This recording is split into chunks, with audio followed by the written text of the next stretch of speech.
আপনি 17 বছর বাইরে ছিলেন, আপনি জানেন না কি হয়েছে। আপনার বিশিষ্ট লোকজন যা বলেছে সেটাই শুনছেন। 17 বছরের ইতিহাস বলছেন যে তিনি বর্ণনা করবেন যদি তাকে 15 মিনিট অন্য কোনো অনুষ্ঠানে সময় দেওয়া হয়। তো আমার পেশাগত কারণে তারেক রহমানের সাথে আমার বেশ কয়েকবার দেখা হয়েছে, কথাও হয়েছে পার্সোনালি। মাহমুদুর রহমান স্যারের বিষয়টা কনসার্নিং, অথবা এটা নিয়ে আমি কথা বলেছি এই কারণে, কারণ উনি নিজেকে একজন অত্যন্ত সৎ ব্যক্তি হিসেবে আহ, জাহির করে থাকেন। অনেকেই তো ডুয়াল সিটিজেন আচ্ছা আছে আপনি। আর তুরস্কের মতো দেশে আপনার এখন খুব সম্ভবত $7 লক্ষ মতো বিনিয়োগ করতে হয়। মানে আর কোনো উপায় নেই? অনেক সময় লাগবে, আপনাকে থাকতে হবে, ল্যাঙ্গুয়েজ টেস্ট দিতে হবে, আরো এমন অনেক। কোনো তথ্য আছে যে তিনি আসলে টাকা দিয়ে নাগরিকত্ব পেয়েছেন? আর বাংলাদেশ থেকে বছরে $12,000 বেশি নিতে পারেন না। আপনি আমার অনুষ্ঠানে বলেছিলেন, যেটি বেশ ভাইরালও হলো, এটা নিয়ে সংবাদও হয়েছে যে একজন সাদা চুলের উপদেষ্টা যিনি তালেবানাইজেশন প্রক্রিয়ার সাথে যুক্ত ছিলেন। ওয়ালিল্লাহ জনিকে গ্রেফতার করা হয়েছে আপনার ইয়ের পরে, কেরানীগঞ্জে যে একটা এক্সপ্লোশন হয়েছিল লাস্ট মান্থে। ওয়ালিল্লাহ জনির সাথে অনেক ইন্টারেস্টিং ব্যক্তিদের সংশ্লিষ্টতা আছে, যাদের সাথে আহ, যারা সরকারের বেশ গুরুত্বপূর্ণ জায়গাতে আছেন।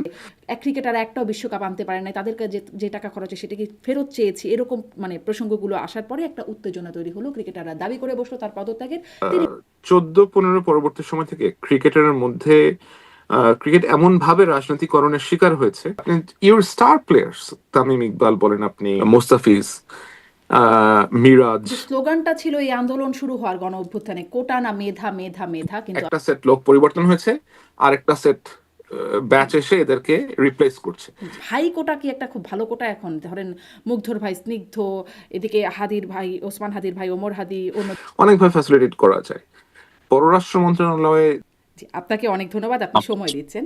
যেটি নিয়ে শুরু করব, আমি দেখলাম আপনার ফেসবুকেও আপনি এটা শেয়ার করেছেন যে খালেদা জিয়ার শোক সভায় একটা ঘটনা ঘটলো। জি সেখানে সময় টিভির একজন সাংবাদিক তিনি লাইভ করছিলেন এবং সেখানে তাকে ধাক্কা দিয়ে রীতিমতো সেখান থেকে সরিয়ে দেওয়া হলো। সেই ভিডিওটাও দেখছিলাম। এবং তিনি, আপনি তার পরিচয় বলছেন যে ইত্তেফাকের এক্সিকিউটিভ এডিটর, কিন্তু সময় টিভির জি সাংবাদিক যখন তাকে মানে জিজ্ঞাসা করছিলেন তাকে এভাবে ধাক্কা দিয়ে সরিয়ে দেওয়ার পর যে তিনি কে, তার পরিচয় তিনি জানতে চাইছিলেন, তিনি বলছেন তিনি নাগরিক কমিটির। তো আমি আসলে, জি আপনি যেহেতু বিষয়টি নিয়ে কথা বলেছেন, একটু আরেকটু বিষয় আপনার কাছ থেকে জানতে চাই যে জি আহ, সেখানে কি নিরাপত্তা কর্মীরা ছিল? তারপরেও তিনি কেন আসলেন? তার উদ্দেশ্য কি? নাগরিক কমিটি মানে কি সেটাও বুঝি নাই ঠিক মতো। মানে যেটা বলা হলো, একটু আপনার কাছ থেকে আপনার তথ্য যা আছে জানতে জি চাই। Thank you Sharbin. আমি আসলে এই ব্যাপারটা আজকে দুপুরে দেখতে পাই। আমার সময় বাংলাদেশ, আমার সময় ইউকে টাইম দুপুর বেলা।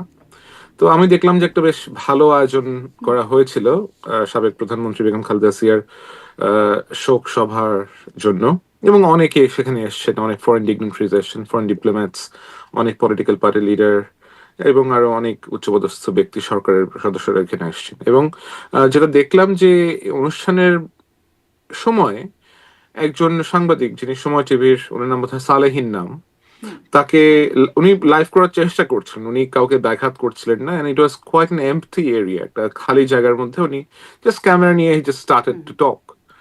তো হঠাৎ করে ভদ্রলোক এত চার্জড আপ হয়ে এসে ওনাকে পুশ করে সরিয়ে দিয়ে যে কাণ্ডটা করলেন, আর এটা আসলে খুবই নিন্দনীয়। এবং এটা অত্যন্ত বাজে লেগেছে আর কি। এবং উনি যে শুধুমাত্র ওনার সাথেই, সালেহিনের সাথে এমন করেছেন ব্যাপারটা এরকম না, এখানে উপস্থিত আরো কয়েকজনের সাথেও উনি বেশ দুর্ব্যবহার করেছেন। হুম। আমি একটা রিপোর্ট দেখলাম কিছুক্ষণ আগে, যেখানে আরো 2 থেকে 3 জন জার্নালিস্ট বললেন যে সে কয়েকজনের সাথে এরকম খারাপ ব্যবহার করেছে। এবং কিছুদিন আগে যখন বেগম খালেদা জিয়ার জানাজা হচ্ছিল, জানাজা নামাজের সময় তিনি একটি ইন্টারন্যাশনাল মিডিয়ার একজন ফটোগ্রাফারের সাথেও বেশ বাজে ব্যবহার করেছেন। তো এই যে একটা প্রবণতা এবং এই হুম। ধরনের যে আপনার, এবং তাকে আমি দেখলাম যে তারেক রহমান যে প্রেস মিট করেছিলেন লাস্ট উইকে, প্রেস মিটে দেখলাম উনি বেশ হাস্যোজ্জ্বল মুখে তারেক সাহেবের সাথে হ্যান্ডশেক করার চেষ্টা করছেন খুব, এবং সেগুলো তিনি পোস্ট করেছেন। এবং ওনার ফেসবুকটাতে আমি একটু যে স্কিম করে গিয়েছি আর কি, এবং তার ফেসবুক জুড়ে সম্পূর্ণই হচ্ছে আপনার রাজনৈতিক বন্দনা, রাজনৈতিক স্তুতি, বিভিন্ন লোকজনের ইয়ে করা। তো আমি তার একটু অতীতে গেলাম যে উনি অ্যাকচুয়ালি কি করতেন। তো উনি সাংবাদিকতাই করতেন, বাংলাদেশে সাংবাদিকতা করেছেন অনেক বছর, 97-98 থেকে। সে সময় উনি মানব জমিনে ছিলেন, এক সময় ইত্তেফাকে এসেছেন, এবং ইত্তেফাকের জন্য আদালত বিট করতেন উনি একটা সময়। তারপরে উনি আপনার 2000 আহ, 2006 বিএনপি সরকারের সময় উনি জনাব মওদুদ আহমেদের বেশ ঘনিষ্ঠ ছিলেন, তখনকার যিনি মন্ত্রী ছিলেন জনাব মওদুদ আহমেদ, মারা গিয়েছেন উনি। ওনার সাথে বেশ ঘনিষ্ঠ ছিলেন এবং ওই পরিচয়ের সুবাদে তিনি বেশ কিছু করাপ্ট অ্যাক্টিভিটিস এর মধ্যে ইনভলভ হয়ে যান। এবং যতটা জানি যে তার নামে দুদকও সে সময় মামলা করেছিল এবং পরবর্তীতে তিনি দেশ ত্যাগ করে he left the country, he settle down in Australia এবং সেখানে থেকে কলাম টলাম লিখছেন, কলাম অনেক টুকটাক কাজকর্ম করার চেষ্টা করেছেন, যেটা মূলধারা সাংবাদিকতা বলতে আমরা আমরা যেটাকে বুঝি ওরকম কোনো কিছু উনি সেখান থেকে অ্যাকচুয়ালি করেননি। তো 5ই আগস্ট পরবর্তী সময় উনি বাংলাদেশে ফেরত আসলেন। আহ, উম, ফেরত এসেই ধরেন ইত্তেফাকের মতো একটা পত্রিকার এক্সিকিউটিভ এডিটর বনে গেলেন। আবার উনি আহ, বাংলাদেশ টি বোর্ডের ইন্ডিপেন্ডেন্ট ডাইরেক্টর হয়ে গেলেন। উনি পিকেএসএফ এর মতো একটা প্রতিষ্ঠানের পরিচালক হয়ে গেলেন এবং ন্যাচারালি যখন তারেক সাহেব দেশে ফেরত গেলেন তখন উনি ওনার যে বলয়ে আছে, ওনার আশেপাশে যে লোকজন আছে তাদের ঘনিষ্ঠ হয়ে তাদের বেশ কাছে যাওয়ার চেষ্টা করলেন। এবং 5 আগস্ট পরবর্তী সময়ে যতদিন পর্যন্ত অন্তর্বর্তীকালীন সরকারের সাথে উনি ঘনিষ্ঠ হওয়ার চেষ্টা করেছেন এবং অন্তর্বর্তীকালীন সরকারের সময় অ্যাকচুয়ালি তাকে পিকেএসএফ এর পরিচালক এবং টি বোর্ডের পরিচালকের মতো পদগুলো দেয়া হয়।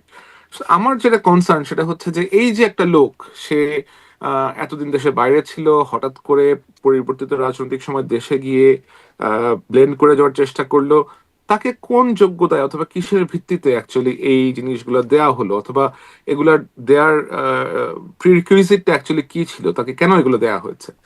এবং আমরা তার যে ধরনের অ্যাপ্রোচ দেখতে পেলাম আজকে, এই ধরনের অ্যাপ্রোচ কিন্তু আমরা বিগত সরকারের সময়ও, বিগত স্বৈরাচার শাসকের সময় আমরা দেখেছি। তো তাদেরও একটা এরকম গোষ্ঠী ছিল, তারা এইভাবে বিভিন্ন মিডিয়াকে আপনার সাপ্রেস করার চেষ্টা করতেন, মানুষকে এভাবে আক্রমণ করতেন। এবং একটা তোষামোদী ক্লাস ছিল যারা তোষামোদ করে করে করে করে এমন কাজ করতেন যেন আপনার কি বলে আর কি, হীরক রাজার দেশে যেমন হীরক রাজ্যের যেই চাটুকাররা ছিল, লাইক তারা সেভাবে ব্যবহার করতেন। তো আমি দেখতে পাচ্ছি যে ওরকম একটা প্যাটার্ন কি এখন ইভলভ করার জি, চেষ্টা ঠিক করছে কিনা। আমিও আপনার কাছে এই প্রশ্নটাই করব। ওরকম প্যাটার্ন আপনি যেই প্রশ্নটা করছেন, আপনার কাছে সেটা কি মনে হয় সেটা জানতে চাইবো। কিন্তু আসলে আপনি তার কথা বলছিলেন, আসলে গণমাধ্যম, প্রিন্ট মিডিয়া বলি বা ইলেকট্রনিক মিডিয়া, সবখানেই তো আসলে এরকম একটা দখলদারিত্বর জায়গা চলে আসছে, যোগ্যতায় বা অযোগ্যতায় যেভাবেই হোক হয়ে গেছে। সেটি আমাদেরও একটা অভিজ্ঞতার ব্যাপার। কিন্তু আপনিও যে বলছেন তোষামোদি করার আগের কালচারটাই এখনো আসছে কিনা, তারেক রহমান চেয়ারম্যান হবার পর গণমাধ্যমে সংবাদকর্মীদের সাথে মতবিনিময় বা শুভেচ্ছা বিনিময় করেছেন, সেখানেও এই বিষয়টা একটা দেখা গেছে। তো আমি আসলে এই প্রশ্নটা করতে চাই যে সাংবাদিকরা, আমি প্রায় প্রায় নিজে সাংবাদিক হিসেবেও সাংবাদিকদেরকে প্রশ্ন করি, এত তেল মারার চেষ্টাটা কেন করেন সাংবাদিকরা? আর আপনার কাছে আসলে যে প্রশ্নটা করতে চাই যে এই তেলে যে এই রাস্তাটা পিচ্ছিল হয়ে যাবে, তারেক রহমান কি স্লিপ কাটবেন নাকি তারেক রহমান কন্ট্রোলে থাকতে পারবেন, কি মনে হয় আপনার এখন তাকে দেখে? আমার মনে হয় ওনার আশেপাশে যারা আছেন, ওনার যারা উপদেষ্টা আছেন, ওনার ওনার যারা অ্যাডভাইজার আছেন, ওনাদের এই বিষয়গুলো খুব সিরিয়াসলি কনসিডার করা উচিত। এবং শুধুমাত্র তারেক সাহেবের কথা আমরা এখানে বলছি, ব্যাপারটা এরকম হওয়া উচিত না, কারণ আমাদের তো দেশে তো আরো রাজনৈতিক দল আছে যারা ইলেকশন করতে যাচ্ছে, তাদের আশেপাশেও এরকম ব্যক্তিরা আছেন, চেষ্টা করছে ভেড়ার জন্য। সো যারাই আগামীতে সরকার গঠন করতে চেষ্টা করবেন অথবা সরকার গঠন করবেন জনগণের ভোটে নির্বাচিত হয়ে, তাদের প্রত্যেকের উচিত হবে যেন মিডিয়ার সাথে অ্যাসোসিয়েটেড অথবা গণমাধ্যমের সাথে সংযুক্ত কর্মী যারা আছেন, তাদেরকে যেন অ্যাটলিস্ট তাদের কাজটা ফ্রিলি করতে দেওয়া হয়। তাদেরকে যেন, তাদের উপরে যেন কোনো ভীতির সঞ্চার করা না হয়। মানুষজন যেন মনে ভেতর থেকেই কাজটা করতে পারে, কোনো প্রেসারে পড়ে অথবা কারো চাপ, কারো দ্বারা বায়াসড হয়ে অথবা কারো ইনস্ট্রাকশনে যেন মানুষকে কোনো কাজ করতে না হয়। কিন্তু আমরা যেটা দেখছি সেটা হচ্ছে যে বিভিন্ন মিডিয়া হাউসে পলিটিক্যালি আপনার সংশ্লিষ্টতা আছে, পলিটিক্যালি অ্যাফিলিয়েটেড ইন্ডিভিজুয়ালরা গিয়ে বিভিন্ন মিডিয়া হাউস দখল করে নিচ্ছেন, কাউকে বিদেশ থেকে এনে সেখানে পুনর্বাসিত করা হচ্ছে, কেউ কোনো মিডিয়া হাউসের সিইও হয়ে যাচ্ছেন। তো এই যে একটা অস্থির অথবা এই যে একটা নোংরা নোংরা প্র্যাকটিস বলবো আমি এটাকে, এটাকে বন্ধ করতে হবে। হ্যাঁ, এটাকে যদি যে পলিটিক্যাল পার্টিগুলো আছে তারা যদি এগুলো সাপোর্ট না দেন তাহলে এরকম হওয়ার কথা না।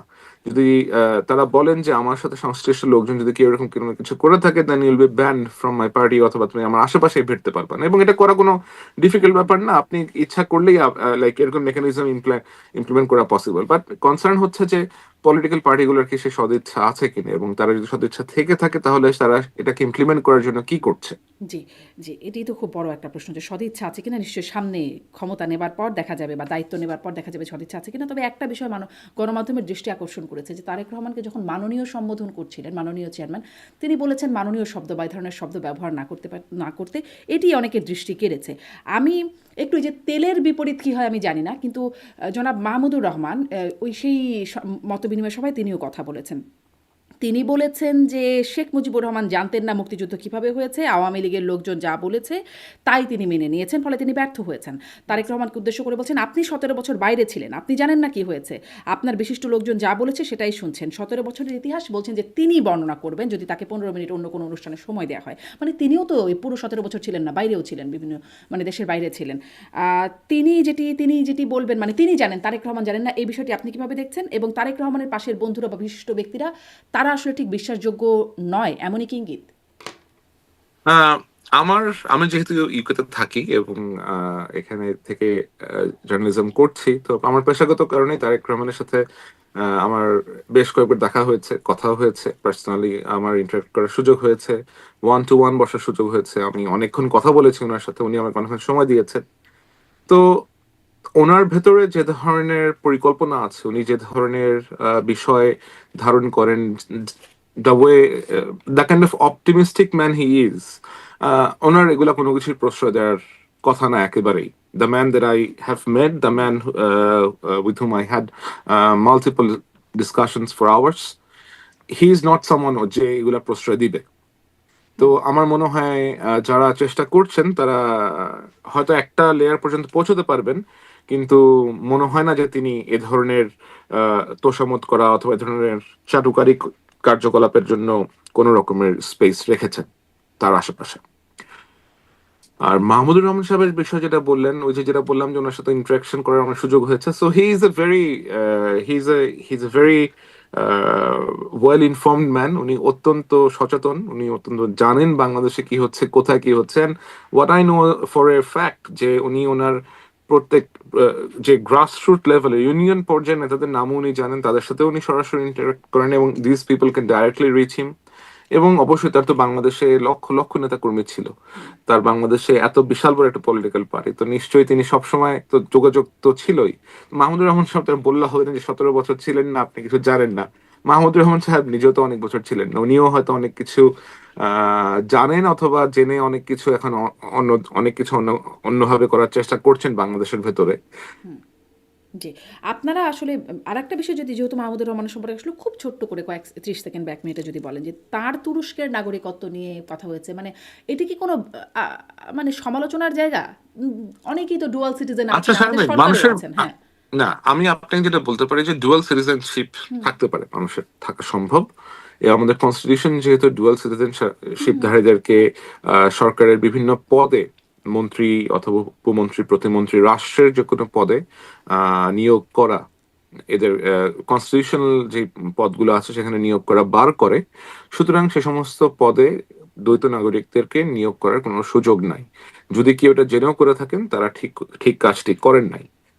এখন দ্বৈত নাগরিকত্ব আপনি অনেকভাবে পেতে পারেন। দ্বৈত নাগরিকত্ব আপনি যুক্তরাজ্য, যুক্তরাষ্ট্র, অস্ট্রেলিয়া অথবা ইউরোপের কোনো দেশে বসবাস করলে সেখানে আপনি একটা নির্দিষ্ট সময় পর্যন্ত বসবাস করলে ল্যাঙ্গুয়েজ টেস্ট দিয়ে, সেখানে যদি আপনি ভালোভাবে ট্যাক্স দিয়ে থাকেন এবং সুনাগরিকের মতো বসবাস করে থাকেন, আপনি 8 বছর, 10 বছর, 5 বছর পরে গেলে সেখানকার নাগরিকত্ব পেয়ে যাবেন। এর জন্য আপনাকে কোনো অতিরিক্ত অর্থ খরচ করতে হবে না। এখন বিশ্বের বেশ কিছু দেশ আছে যেখানে আপনাকে অর্থ খরচ করতে হতে পারে নাগরিকত্ব গ্রহণ করার জন্য।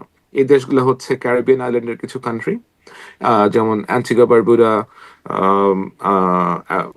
বার্বাডোস, তারপরে Trinidad and Tobago, Saint Kitts and Nevis, এরকম আরো বেশ কয়েকটা কান্ট্রি আছে, সেন্ট হেলেনা, এরকম কয়েকটা দেশ। আর তুরস্কের মতো দেশে আপনার এখন খুব সম্ভবত $7 লক্ষ মতো বিনিয়োগ করতে হয়। আমি ইফ আই এম নট রং, ইউরোপের দেশ সাইপ্রাসে 2 মিলিয়ন ইউরো ইনভেস্ট কিন্তু করলে সেটাই তো ইউ কুড একমাত্র পথ না। বাই মানে সিটিজেনশিপ। ইনভেস্টমেন্টের মাধ্যমে করা যায়, আরও তো অনেক প্রক্রিয়াও তো হওয়া যায়। মানে না, ইনভেস্টমেন্টের মাধ্যমে ওই সমস্ত দেশে করা যায়। ওই সমস্ত দেশে যদি আপনি ইনভেস্ট করেন, টাকা টাকা বিনিয়োগ করেন অথবা টাকা দেন তাহলে তারা আপনাকে নাগরিকত্ব প্রদান করবে। আর কোনো উপায় এটা নেই? নরমালাইজেশন মানে আর কোনো উপায় নেই দেশটার নাগরিকত্ব? ওই সমস্ত না, ওটা অনেক অনেক সময় সাপেক্ষ ব্যাপার। অনেক সময় লাগবে, আপনাকে থাকতে হবে, ল্যাঙ্গুয়েজ টেস্ট দিতে হবে, আরো অনেক প্রসেস আছে। ইউনো, যেটা আমি আপনাকে বললাম, যেমন আমি যুক্তরাজ্যে আছি, আমি চাইলেই এখানে টাকা দিয়ে I can't buy the citizenship. ওদের দেশে স্কিম ছিল কয়েক বছর আগেও, যেখানে আপনাকে 1 or 2 মিলিয়ন পাউন্ড দিলে they will give you ILR. ওই প্রসেস আপনি করতে পারবেন। আপনি যে আচ্ছা। দেশে আছেন, আমেরিকাতেও আপনি ওদের $5 লক্ষ দিলে আপনি গ্রিন কার্ড পান, এরকম কোনো কিছু একটা ব্যাপার আছে। ইনভেস্ট করলে তারা দেয়, বাট পাসপোর্ট সরাসরি খুব কম তো দেশে দেয়। আপনার কাছে কি এমন কোনো তথ্য আছে যে তিনি আসলে টাকা দিয়ে নাগরিকত্ব পেয়েছেন? আর যদি সেটা পেয়েও অবশ্যই থাকেন তিনি, তাতেও কি কোনো সমস্যা আছে? না, টাকা দিয়ে নাগরিকত্ব করলে সমস্যা যেটা হতে পারে, অথবা সমস্যার কনসার্ন যেটা, সেটা হচ্ছে যে আপনি টাকাটা তো বাংলাদেশ থেকে, বাংলাদেশের যে ফরেন এক্সচেঞ্জ অ্যাক্ট আছে, বাংলাদেশের ফরেন এক্সচেঞ্জ অ্যাক্ট অনুযায়ী আপনি বাংলাদেশ থেকে বছরে $12,000 বেশি নিতে পারেন না আইনগতভাবে। এবং এরকম আমি অসংখ্য, আমার মতো সাংবাদিকরা এরকম আরো অসংখ্য অনুসন্ধান করেছেন, এবং আমরা দেখেছি যে বাংলাদেশ থেকে অর্থ নিয়ে দেশের বাইরে গিয়ে অনেক ব্যবসায়ীরা, পলিটিশিয়ানরা পাসপোর্ট কিনেছেন, বিদেশে তারা বিনিয়োগ করেছেন, যেটা সম্পূর্ণভাবেই অবৈধ, সম্পূর্ণভাবেই অন্যায়। আর জনাব মাহমুদুর রহমান সাহেবের বিষয়টা কনসার্নিং, অথবা এটা নিয়ে আমি কথা বলেছি এই কারণে, কারণ উনি নিজেকে একজন অত্যন্ত সৎ ব্যক্তি হিসেবে আহ, জাহির করে থাকেন। উনি নিজে কখনো অন্যায় করেননি, কোনো অপরাধের সাথে যুক্ত না। হয়তো না, কিন্তু এই যে টাকা দিয়ে বিদেশের নাগরিকত্ব গ্রহণ করা, এটা কিন্তু একটা অপরাধ। জি, আপনি আপনি যদি আপনি বাংলাদেশের অপরাধের ব্যাংকের, কথা তুলছেন। কিন্তু দুদক, আমি বলছি মানে সম্প্রতি আনিস আলমগীরের বিরুদ্ধে, সাংবাদিক আনিস আলমগীরের বিরুদ্ধে দুদকও একটা মামলা করেছে, এবং মামলার বিষয়বস্তু হচ্ছে তার আয়, যেটি আয় তার সাথে তার অর্জিত সম্পত্তির পার্থক্য দেখা জি, যাচ্ছে, যার কারণে মামলা হয়েছে। মানে দুদক কি এরকম জনে জনে আসলে পার্থক্য খুঁজে বেড়ায়, নাকি এটা আসলে টার্গেটেড বলে মনে হচ্ছে? আপনি বাংলাদেশে মাহমুদুর তো রহমানের কথা বলছেন, বা আরো অনেকের কথাই বললেন যে অনেকেই এরকম করে। তাদের ক্ষেত্রে কি দুদক এরকম কিছু ব্যবস্থা নেয়? দুঃখজনক ভাবে আমাদের দেশটা তো আসলে খুব সিলেক্টিভ ভাবে চলে। হ্যাঁ, যে এখানে ধরেন আপনার কাছে পাওয়ার আছে, আপনার আশেপাশে ক্ষমতা আছে, তো আপনি 7 খুন করেও মাফ পেয়ে যেতে পারেন আর কি। আমাদের দেশটা এমন একটা দেশ। আমাদের দেশে আইনের শাসন বলতে তো, আইনের শাসন খুবই দুর্বল। আর আইনের শাসন যে নাই এ করে তা না, আইনের শাসন খুবই দুর্বল, খুবই নাজুক। এবং এই পরিস্থিতিটার অবশ্যই পরিবর্তন হওয়া উচিত। এবং যে কাউকে টার্গেট করলেই, যাকে পছন্দ হচ্ছে না তাকে টার্গেট করে তাকে আক্রমণ করা, মামলা দিয়ে দেওয়া, যেমন আনিস আলমগীর সাহেবের ক্ষেত্রে যেটা হয়েছে, তাকে উনি একটু কথাবার্তা বলেছেন এই সরকারের, যায় সরকারের বিরুদ্ধে যায়, ওনাকে নিয়ে জেলে ঢুকে দেওয়া হলো বিভিন্ন ধরনের বাজে রকম চার্জ, ভুয়া চার্জ, যেটা কোনো রকম বেস নাই। আপনার কি জানা আছে, মানে মানে বা আপনি কি ধারণা করতে পারেন যে কার সিলেকশন বা কার টার্গেট, সরকার তো একসাথে সবাই মিলে করে না, এইরকম আসলে মানে এই টার্গেটগুলো করা হচ্ছে? এটা আসলে বলা মুশকিল যে কার টার্গেট হতে পারে, অথবা কে আচ্ছা। কারা এগুলা করে থাকে না, বাট নিশ্চয়ই উনি যাদের সমালোচনা করেছেন তারাই হয়তো কেউ পছন্দ করে নাই। জি, জি। আমি একটু আপনার সহকর্মী আল জাজিরার একজন সাংবাদিক, তিনি ইন্টারভিউ করেছেন আমাদের প্রেস সচিব শফিকুল আলমকে, এবং সেখানে জি, কয়েকটা বিষয় নিয়ে কথা বলতে চাই। তিনি জিজ্ঞাসা করছিলেন যে সরকারের মধ্যে এক্সট্রিমিজম এলিমেন্ট, এই প্রসঙ্গে যখন তিনি কথা বলেছেন, তিনি এটি রিজেক্ট করেছেন এবং বলছেন যে ফাইনেস্ট ক্যাবিনেট, কোট আনকোট, তিনি বলছেন ফাইনেস্ট ক্যাবিনেট আছে, যেখানে শিক্ষাবিদ আছেন, সাবেক আমলা আছেন, সেনা কর্মকর্তা আছেন, মানবাধিকার কর্মীরা আছেন। আপনি আমার অনুষ্ঠানে বলেছিলেন, যেটি বেশ ভাইরালও হলো, এটা নিয়ে সংবাদও হয়েছে, যে একজন সাদা চুলের উপদেষ্টা, যিনি তালেবানাইজেশন প্রক্রিয়ার সাথে যুক্ত ছিলেন বা প্রচেষ্টা ছিল তার এই বিষয়টার সাথে, এই যে এরকম মানে, কিন্তু তিনি যে আউটরাইট রিজেক্ট করছেন যে এরা এরকম কিছু নাই, ফাইনেস্ট ক্যাবিনেট, তিনি কি আসলে জানেন না নাকি অন্য কিছু? শামিন, আমি এখানে আপনাকে একটা জিনিস একটু জানিয়ে রাখি যে আমি তো এখানে আমার ব্যক্তিগত ক্যাপাসিটিতে আসছি। সো আমি আল জাজিরার পক্ষ থেকে এখন এখানে আসিনি। এবং আপনি যে অনুষ্ঠানটার কথা উল্লেখ করলেন, বাংলাদেশের ডেমোক্রেটিক টেস্ট, ওইটার একজন প্রডিউসার হচ্ছে আমি নিজেই। সুতরাং আমার পক্ষে ওই শোর ব্যাপারে করা কোনো মন্তব্য করার সুযোগ এই মুহূর্তে নাই। কিন্তু আমি এতটা বলতে পারবো যে যেহেতু it is a ongoing show, ওটা আরো 3টা এপিসোড বাকি আছে, তো এটা যখন শেষ হবে, then hopefully I will come in one of your shows and I can talk about that. যেটা বলতে চাই আমি আপনাকে, সেটা হচ্ছে যে বাংলাদেশের ভেতরে যে র্যাডিক্যাল এলিমেন্টস নাই, অথবা এর ফাইন্যান্স ক্যাবিনেট, এটা ফাইন্যান্স ক্যাবিনেটের বিষয়টা আমি পরে আলাপ করব, বাট র্যাডিক্যাল এলিমেন্টস নাই এটা বলার কোনো রকমের সুযোগ নাই, কারণ র্যাডিক্যাল এলিমেন্টস, বিশ্বের সব থেকে নিরাপদ দেশেও র্যাডিক্যাল এলিমেন্টস থাকে। আমি যে দেশে আছি, আপনার যে দেশে আছেন, এই সকল দেশেও র্যাডিক্যাল এলিমেন্টস থাকে। এবং এটা আসলে ধরেন আমাদের দেশের গোয়েন্দা সংস্থা পুলিশ, নিরাপত্তা সংস্থা তারা কিন্তু জানে যে কার সাথে কার যোগাযোগ আছে, কারা কিছু করার চেষ্টা করছেন। আমাদের যে অ্যান্টি টেরোরিজম ইউনিট আছে সেখানে একজন ব্যক্তি এই মুহূর্তে গ্রেফতার আছে, তার নাম হচ্ছে ওয়ালিউল্লাহ জনি। হুম। ওয়ালিউল্লাহ জনিকে গ্রেফতার করা হয়েছে আপনার ইয়ের পরে কেরানীগঞ্জে যে একটা এক্সপ্লোশন হয়েছিল লাস্ট মান্থে, ওই এক্সপ্লোশনের পরে তাকে এখান থেকে গ্রেফতার করা হয়। এবং অলিউল্লাহ জনির সাথে অনেক ইন্টারেস্টিং ব্যক্তিদের সংশ্লিষ্টতা আছে, যাদের সাথে আহ, যারা সরকারের বেশ গুরুত্বপূর্ণ জায়গাতে আছেন। হ্যাঁ, তারা হয়তো বলতে পারেন যে তারা লয়ার অথবা তারা কোনো বিশেষ কারণে তাকে ইন্টারভিউ করতে ডেকেছিল, কিন্তু আহ, সরকারের কয়েকজন লোকের সাথে যে এই গোষ্ঠীর সংশ্লিষ্টতা অথবা পরিচয় নাই, এটা যদি কেউ দাবি করে থাকে তাহলে এটা ঠিক না। আচ্ছা, আপনি ওই শোয়ের বিষয়ে মন্তব্য করতে চাচ্ছেন না, কিন্তু এই কমেন্টসগুলো তো জেনারেল একটা ব্যাপার বা আলোচনার মতো। যেমন ধরেন আরও একটা বিষয়, সেটা নিয়ে আপনার সাথে আগের অনুষ্ঠানে কথা হচ্ছিল, যে প্রথম আলো ডেইলি স্টারে যে হামলার ঘটনা, সেই বিষয়েও কথা প্রসঙ্গে তিনি বলেছেন, যেটি নুরুল কবিরের যে অভিযোগ যে সরকারের ভেতরের কেউ বা পুরো সরকারই এই ঘটনাটা ঘটতে দিয়েছে। এই প্রসঙ্গে তিনি এটিকে অ্যাবসলিউট লাই বা ননসেন্স এই বক্তব্যকে তিনি বলছেন। আপনি আসলে তার বক্তব্য সম্পর্কে কি বলবেন? আমি ওনার বক্তব্য সম্পর্কে কিছু বলবো না। অ্যাজ আই সেড যে আমি ওই শোর একজন প্রডিউসার এবং it is still ongoing show.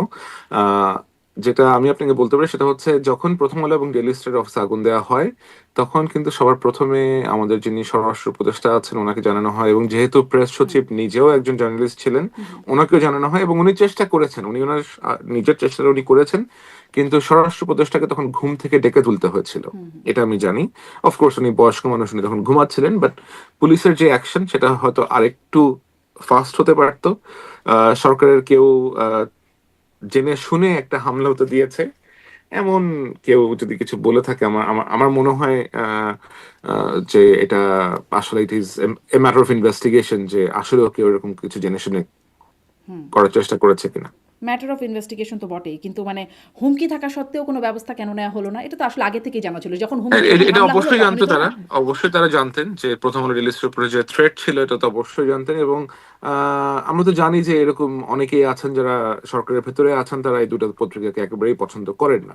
এরকম কয়েকজন অ্যাডভাইজার আছেন যারা এই দুটো পত্রিকা একেবারেই তারা এটা পছন্দ করেন না। তারা প্রকাশ্যেও এগুলা অথবা তাদের নিজস্ব সার্কেলেও এটা তারা বলে থাকেন যে এই দুটো পত্রিকাই হচ্ছে বিশেষ কোনো দেশের আহ মুখপত্র, এবং এই জিনিসটাকে খুব ভালোভাবে প্রপাগেট করেছে কিছু নোংরা চরিত্রের, কিছু বাজে মানসিকতার ব্যক্তি, যারা যাদের বিষয়ে আমরা অলরেডি জানি। আমি I don't really want to talk about them.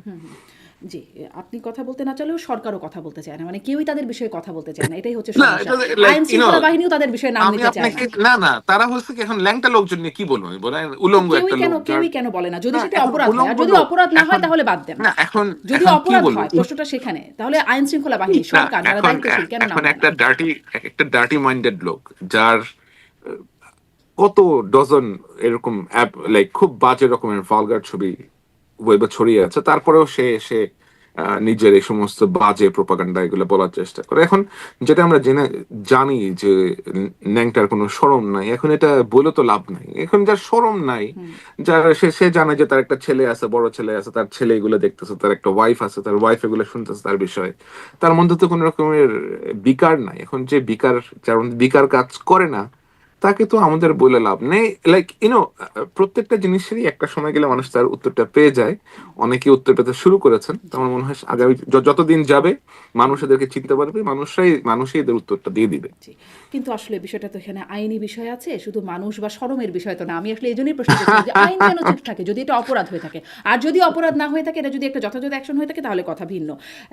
যেহেতু বলা হচ্ছে এটি অপরাধ, তাহলে কেন আইন চুপ আছে? সেটি ছিল আমার প্রশ্ন। আপনি বলছিলেন যে ওই যে ওয়ালিউল্লাহ জনির সাথে বা এক্সট্রিমিজমের মানে রেডিক্যাল এলিমেন্টস থাকে প্রত্যেক সরকারি, এবং আমাদের গোয়েন্দা সংস্থা জানে, অ্যান্টি টেরোরিজম ইউনিটের কথা তারা অনেক কিছু জানে, তো জানে কিন্তু কিছু করে না কেন?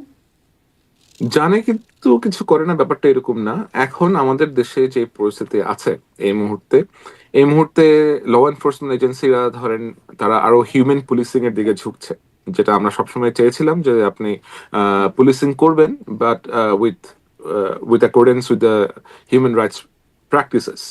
তো সে কারণেই তারা জিনিসগুলোকে বেশ সহনশীল ভাবে দেখার চেষ্টা করছেন, এবং যে প্রসেসটা তারা এখন ফলো করছেন বেশ হলিস্টিক ওয়েতে তারা এদেরকে জিজ্ঞাসাবাদ করছেন, তথ্য সংগ্রহ করার চেষ্টা করছেন, and I believe with time they will be able to extract the record information from them.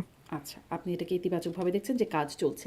একটু এই প্রসঙ্গে আসি, এবার একটু ক্রিকেটের দিকে যাই। ক্রিকেটে একটা বেশ জি। উত্তেজনা চলছে। আইপিএল থেকে মুস্তাফিজকে বাদ দেয়া, তারপরে তামিম সেটা নিয়ে মন্তব্য করায় তামিম ইকবালকে একজন বিসিবির পরিচালক এবং আর্থিক কমিটির চেয়ারম্যান নাজমুল ইসলাম তিনি বলে দিলেন তিনি ভারতের দালাল, সেটা নিয়ে আপত্তি। মানে ঘটনা পরম্পরাগুলো একটু ছোট করে বলছি যে তারপরে দেখা গেল যে সাংবাদিকদের প্রশ্ন জবাবে সেই পরিচালক বলছেন যে এক ক্রিকেটার একটাও বিশ্বকাপ আনতে পারে নাই, তাদের কাছে যে টাকা খরচ হয় সেটা কি ফেরত চেয়েছি, এরকম মানে প্রসঙ্গগুলো আসার পরে একটা উত্তেজনা তৈরি হলো। ক্রিকেটাররা দাবি করে বসলো তার পদত্যাগের, তিনি পদত্যাগ করলেন না, শেষ পর্যন্ত ক্রিকেটাররা খেলবেন না এরকম একটা বিষয় আসলো যখন ক্রীড়া উপদেষ্টাও তার সমালোচনা করলেন আসিফ নজরুল, এবং তাকে অব্যাহতি দেওয়া হলো। কিন্তু আমরা দেখেছিলাম সেই প্রবাসী অনলাইন অ্যাক্টিভিস্ট, প্রভাবশালী অ্যাক্টিভিস্ট পিনাকি ভট্টাচার্য তিনি বলেছিলেন দেখি নাজমুল ইসলামকে কে সরায়, কিন্তু সরানো হলো। তারপরে দেখা গেল যে মিরপুর স্টেডিয়ামের বাইরে ভাঙচুর, এবং নাজমুল ইসলামকে কেউ সেভাবে না চিনলেও সেখানে তার পক্ষে অনেক মানুষ এসে বললো যে নাজমুল ইসলামকে অব্যাহতি দিলে ক্রিকেটকেই অব্যাহতি দেওয়া হবে। মানে সেগুলো আমরা ক্যামেরায় লাইভ দেখলাম টেলিভিশনগুলোতে। আসলে কেন হলো এত ঘটনা, আর কি হলো, ভেতরে কি আছে এটা কি জানেন? আমার মনে হয় একটু পেছনের দিকে আমার একটু বলা উচিত যে বাংলাদেশ জাতি হিসেবে আমাদের সকলে মিলে আমাদের উৎসব মুখর ভাবে আনন্দ করার যে যে কতগুলো উপলক্ষ এসেছে, এর সিংহভাগ এসেছে আমাদের ক্রিকেটের জন্য। তো ক্রিকেট আমাদের জীবনে, আমাদের বাচ্চাদের, আমাদের যারা বেড়ে উঠছে তরুণদের মনে যেভাবে প্রভাব রেখেছে, যে ধরনের মুহূর্তগুলো এনে দিয়েছে, এই খেলার সাথে যারা যুক্ত, এই খেলার বেশিরভাগ প্লেয়ারকেই দেশের লোকজন অনেক পছন্দ করে থাকেন, সম্মান করে থাকেন, এবং আমরা জানি যে আমাদের প্লেয়াররা কিন্তু অনেক দেশের চাইতে আমাদের দেশের প্লেয়াররা অনেক ক্লিন, তাদের ব্যাটিং রেকর্ডস বেশ লো। ব্যাটিং এর সাথে জড়িত হওয়ার রেকর্ড যে নাই তা না, আমাদের আশরাফুল, সাকিবের মতো প্লেয়াররাও ইনভলভ হয়েছিল। তো বাট আদারওয়াইজ আমাদের ক্রিকেটারদের চারিত্রিক সমস্যারও ওরকম একটা শোনা যায় না, যেটা পার্শ্ববর্তী দেশের কথা অথবা পাকিস্তানের কথা যদি আপনি নেন, আমাদের ক্রিকেটাররা they have been trying to prove themselves. এখন যেটা হয়েছে 2014-15 পরবর্তী সময় থেকে ক্রিকেটের মধ্যে ক্রিকেট এমন ভাবে রাজনৈতিকরণের শিকার হয়েছে যে এই খেলাটা আসলে আপনার খেলা কম, পলিটিক্স বেশি হয়ে গেছে। ক্রিকেটারদেরকে পলিটিসাইজ করার চেষ্টা হয়েছে, যেটা আমরা দেখেছি যে মাশরাফির মতো, সাকিবের মতো ক্রিকেটাররা ধ্বংস হয়ে গেছে। ধ্বংস মানে যে লাইক এক্সপ্লয়েট হয়ে গেছে আর কি, they have been exploited by the politicians in in a very bad way. আরো অনেক ক্রিকেটারকেও আপনি পলিটিসাইজ করার চেষ্টা করা হয়েছে, কিন্তু এই সিচুয়েশনটা এখন এমন একটা অবস্থায় এসে পৌঁছাইছে যে আপনি your star players, Tamim Iqbal বলেন, আপনি আমাদের বুলবুল ভাই যিনি বলেন এখন আছেন, এছাড়া মোস্তাফিজ, মিরাজ, এদেরকে তো আপনার ভিলিফাই করার কোনো সুযোগ অ্যাকচুয়ালি নাই। হ্যাঁ, এই এই প্লেয়াররা আমাদের দেশের জন্য আহ, অনেক ইফোর্ট দিয়েছেন। এখন আপনি একজন প্লেয়ারকে বলে দিলেন যে সে হচ্ছে অমুক দেশের দালাল, অমুক দেশের চর, এটা তো আপনি বলতে পারেন না। আপনি আপনি এটা বলার আগে আপনাকে তো জিজ্ঞেস করতে হবে যে আপনি অ্যাকচুয়ালি কে, আপনার এই খেলার জন্য অথবা এই স্পোর্টের জন্য আপনার কন্ট্রিবিউশনটা কি ছিল। আপনি তো বিসিবি পরিচালক যে হলেন, আপনি আসলে কিভাবে বিসিবি পরিচালকটা হলেন, এই বিসিবির পরিচালক হওয়ার পেছনের কাহিনীটা কি, আপনাকে কেন করা হলো, আপনার কি কোনো বিশেষ রাজনৈতিক গোষ্ঠীর সাথে সংশ্লিষ্টতা ছিল, আপনার জন্য কি কেউ সুপারিশ করেছে, এটাও দেখা উচিত যে এদেরকে কারা এনেছে অ্যাকচুয়ালি বোর্ডে। হ্যাঁ, কারণ আমি যখন বিসিবি ইলেকশনটা হয় তার আগে আমি বেশ কিছু বিষয়ে কথা বলেছিলাম যে ক্রিকেট যেন কোনোভাবে পলিটিসাইজ করে না হয়, এবং আপনি দেখবেন যে এই বোর্ডের মধ্যে পলিটিক্যাল বিএনপির তরফ থেকে আমার মনে হয় যে আমি বিএনপির বিষয়ে বলেছিলাম, তাদের ইনফ্লুয়েন্স কিন্তু বেশ কম, তাদের লোকজন ভাবে ইনফ্লুয়েন্স হয়নি, কিন্তু তারা ওইভাবে ওদের পরিবারের কয়েকটা ছেলে আসার কথা ছিল ওইখানে, বিভিন্ন সালাউদ্দিন সাহেবের ছেলে, আরো দুই একজনের ইনভলভ হওয়ার কথা ছিল, but since it was like it became quite controversial, none of them came to be the board members. On the other hand যেটা হয়েছে, এমন বিতর্কিত লোকেরা এসেছে এখানে, যেমন আমজাদের মধ্যে একটা ছেলে আছে ওখানে, আমজাদ বোধহয় he even have like criminal charges against him if I am not wrong, and he was very much close with the previous regime. তো এরকম কন্ট্রোভার্সিয়াল লোকজনদেরকে নিয়ে এসে আপনি ক্রিকেটে ঢোকানো হয়েছে। সো কারা করেছে, কেন করেছে, এটা বিসিবির ব্যক্তিরাই হয়তো ভালো করে বলতে পারবেন, but there is no chance that you can vilify your players in such way. If you have anything personal against anyone, that should not go to the press. Like এটাকে আপনি একটা আহ, বাজে এক্সাম্পল হিসেবে সেট করেছেন যিনি এই কাজটি করেছেন। জি, এবং তার সাথে বা তাকে একরকম সমর্থন জানিয়ে ফেসবুকে পোস্ট করেছেন আরেক পরিচালক সঙ্গীত শিল্পী আসিফ আকবরও। সেটি নিয়েও মানে আলোচনা ছিল। তিনিও বলছেন যে দালালদের নিকৃষ্ট মানে চিনে রাখার কথা, এরকম একটা কি যেন তিনি ফেসবুকে। না, জনাব আসিফ বলেন অথবা like cricket is a thing that should be ডেল্ট with sports sports people, এবং লোকজনের যারা এরকম আবেগী যারা হয়ে যায় না আর কি, হ্যাঁ, যে আপনি এত হ্যাট্রেড, এত ঘৃণা, এগুলা দিয়ে তো আপনি ইউনো জীবন তো আবেগ দিয়ে চলে না অ্যাকচুয়ালি, জি, তাই না? আহ, আপনি একটা প্লেয়ারকে বলে দিলেন দালাল, what is the basis of it? সে দালাল হলো কিভাবে? এবং আমি তো তামিম স্পিচটা শুনেছি, সে তো এখানে দালালির মতো কোনো কথাবার্তা তো সে বলে নাই কোনো রাষ্ট্রের জন্য। জি। তিনি একটু জাস্ট চিন্তা করে, আবেগে না গিয়ে আপনার মতোই বলছিলেন যে চিন্তা করে, ভবিষ্যতের কথা চিন্তা করে সিদ্ধান্ত নেওয়ার কথা বলেছিলেন। মানে এই যে আপনি বলছেন যে কিভাবে এরা জায়গা পেল বা নিয়োগ পেয়ে গেলেন, ওই সেই শুরুর যে প্রসঙ্গটা ছিল সালেউদ্দিন, তিনিও নানান সংশ্লিষ্টতা বা খাতিরে এসে এতগুলো পোস্ট পেয়ে গেলেন। এদিকে এখানেও খাতিরে আসলে ক্রিকেট বোর্ডের বিভিন্ন জায়গায়। না, ইন্টারেস্টিং হলো যে সালাউদ্দিন তো 5ই আগস্টের পরে আসে, তখন কিন্তু কোনো পলিটিক্যাল পার্টির আমার জানা মতে এতটা ইনফ্লুয়েন্স ছিল না যে তাকে আপনার পিকেএসএফ এর পরিচালক বানা দিবে, টি বোর্ডের পরিচালক বানা দিবে। এটা টি বোর্ডের পরিচালক তো he became in last year actually, যে 25 সালে সেটা হয়েছে। কিভাবে হয়েছে? ইত্তেফাকের এক্সিকিউটিভ ডাইরেক্টর সে কিভাবে হলো? কারা করেছে? এরকম আরো কয়েকটা পত্রিকাতে, কয়েকটা টেলিভিশন চ্যানেলেই আছে। সিও হয়েছে একজন গত পরশুদিন নাকি তার আগের দিন আপনার আর একটা টেলিভিশনে। এই লোক কিভাবে এই টেলিভিশন চ্যানেলে সিও হয়ে গেল? I have no idea. আর একজন চিফ হেড অফ নিউজ হয়ে গেছে। কি জার্নালিজম করছে? আপনার হয়তো টক শো অ্যাঙ্কর ছিলেন। এরকম বহুত লোকজন আছে। তো আমার কাছে like what I see is যে একটা সেট দল, একটা সেট লোক পরিবর্তন হয়েছে, আর একটা সেট ব্যাচ এসে এদেরকে রিপ্লেস করছে।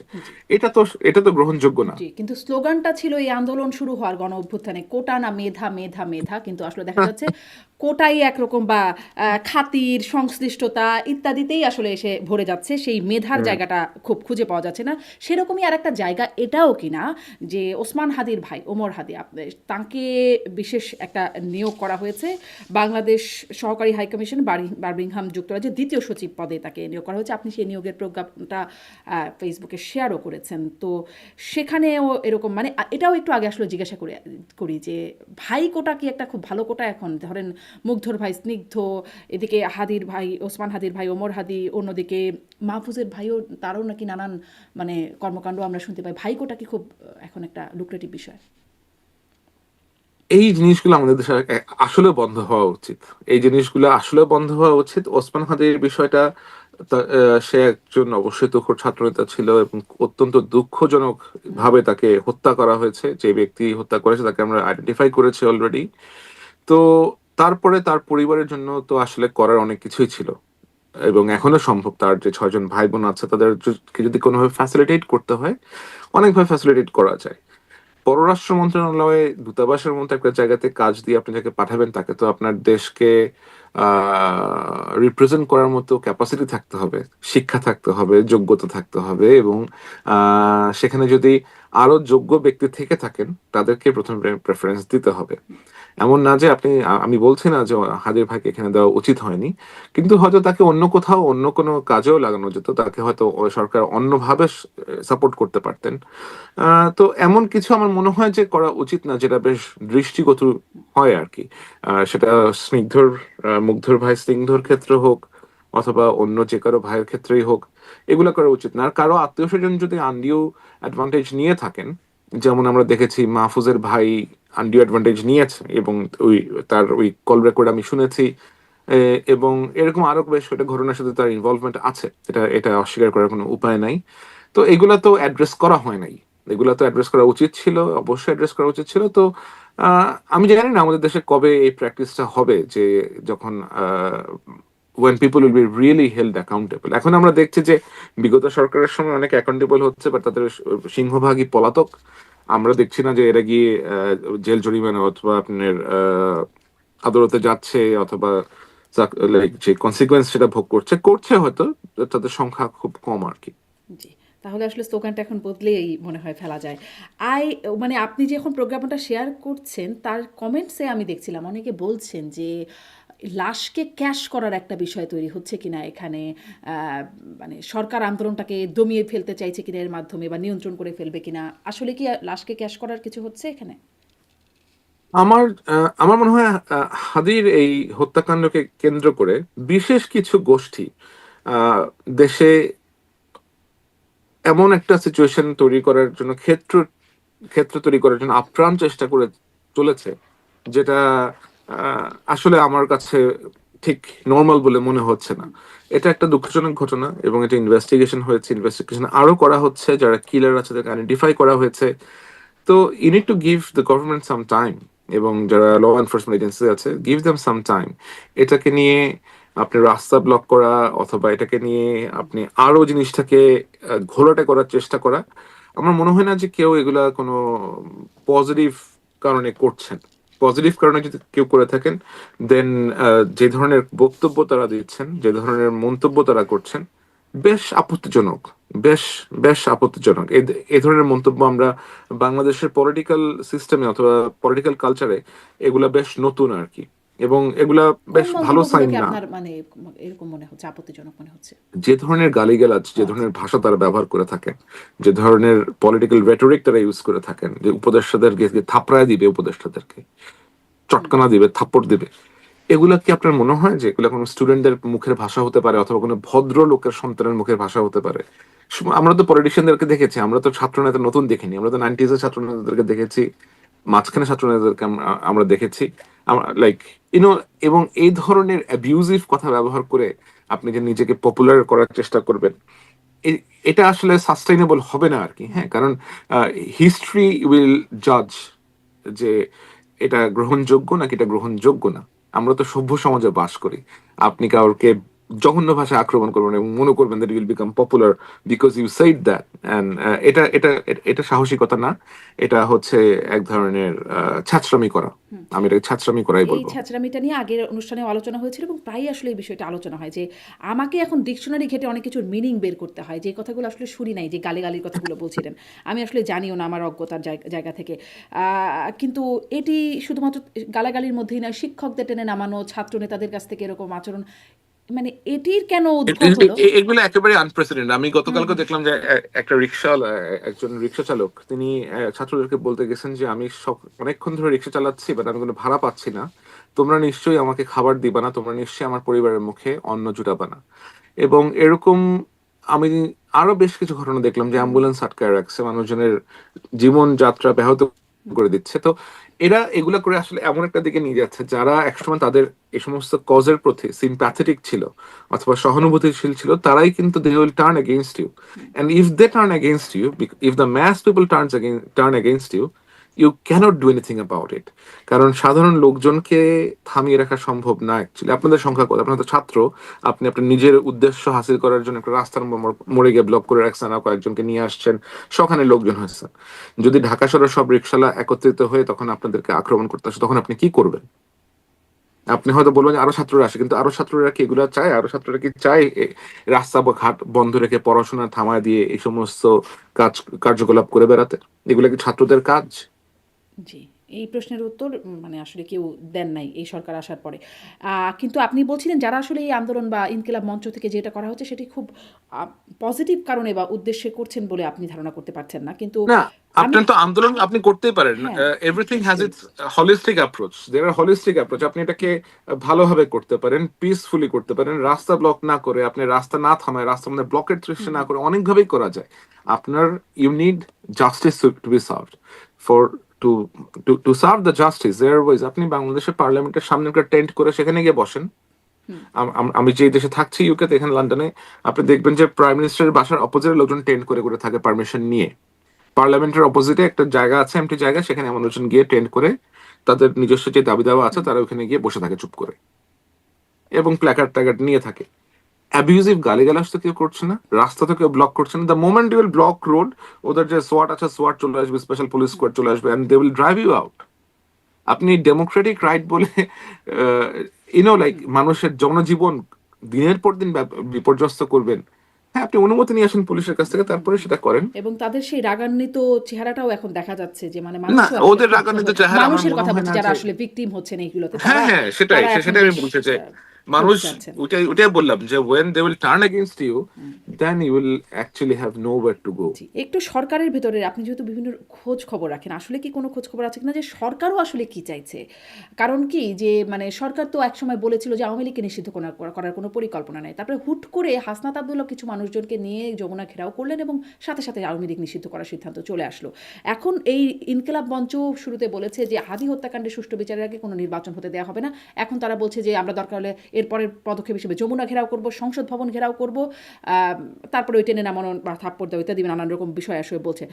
সরকার কি আসলে এটাকে জিইয়ে রাখতে চায় নাকি এটাকে দমন করতে চায়? সরকারের আমার কি মনে কোনো হয় উদ্দেশ্য এই আছে? এই উত্তরের জন্য আমাদেরকে 12ই ফেব্রুয়ারি পর্যন্ত অপেক্ষা করতে হবে। আজকে তো হচ্ছে 16ই জানুয়ারি, আর তো মাত্র 3টা সপ্তাহ 4টা সপ্তাহ। সো যদি আমরা দেখি যে 3-4 সপ্তাহে ইন্টারেস্টিং অনেক কিছু হচ্ছে, যেটা সরকারের মদত ছাড়া অথবা সমর্থন ছাড়া সম্ভব না, তাহলে আমরা বুঝে নিব কি হচ্ছে অ্যাকচুয়ালি, কারা করছে, কি কারণে করছে। আর যদি দেখা যায় যে না, তারা আসলেও ট্রানজিশন চায়, তারা আসলেও একটা ফেয়ার ইলেকশন কন্ডাক্ট হোক এটা চায়, তখন আমরা দেখতে পারবো যে এগুলা হয়তো তখন অনেকটাই সীমিত হয়ে যাবে। এবং দে উইল অফকোর্স, সরকার আসবে, সরকার যাবে, তাদের যে দাবি দাওয়া আছে নিশ্চয়ই পরবর্তীতে যারা সরকার গঠন করবে, it can be address to them as well. এমন না যে এটা আপনার হারিয়ে যাবে। জি, জুলকারনাইন স্যার নিশ্চয়ই অনেক ধন্যবাদ আপনাকে। অনেক প্রশ্নের সমাধান বা উত্তর নিশ্চয়ই 12 তারিখে বা তার আগেই আমরা জি, পাবো। জি, তখনও নিশ্চয়ই আপনার সাথে কথা বলবার সুযোগ হবে। ইনশাল্লাহ আপনি কোনো শারমিন। প্রশ্নের উত্তর পেলেন কিনা, কোনো বিশেষ খোঁজ খবর পেলেন কিনা, অনেক ধন্যবাদ আপনাকে যুক্ত অল হওয়ার দ্য জন্য। Best, you too, thank you Sharmin, আসসালামু আলাইকুম, জি, আল্লাহ ওয়ালাইকুম হাফেজ, আসসালাম, বাই। আপনাকেও ধন্যবাদ। ওকে।